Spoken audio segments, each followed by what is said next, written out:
તાપીના સોનગઢ નગરમાં મોરી માતા રોડ પર પૂરપાટ ઝડપે દોડતી એસટી બસનો દોર યથાવત વારંવાર રજૂઆત કરવા છતાં પણ કોઈ પણ જાતનો નિકાલ ન આવતા શહેરના જાગૃત નાગરિક હાર્દિક જોશી દ્વારા ડેપો મેનેજરને રજૂઆત કરવામાં આવી।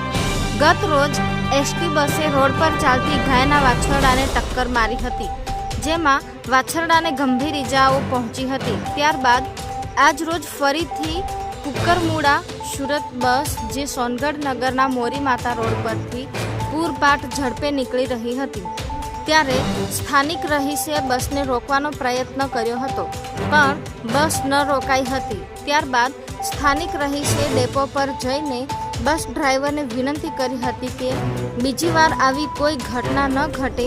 સમગ્ર ઘટના બાદ બસના ડ્રાઈવરે માફી માંગી હતી અને બીજી વાર આવું નહીં બને એવી ખાતરી આપી।